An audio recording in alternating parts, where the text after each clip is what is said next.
Hello everyone. Today we have Samsung S9 FE tablet with a broken screen, shattered one. We're going to replace the screen on it and let's check it out. You have to use the heat gun a little bit so that the adhesive gets loosened, and then we can use this blade actually.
That's all.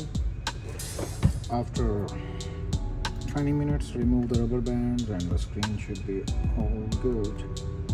Thank you so much for watching. We'll see you with another video. Take care. Bye.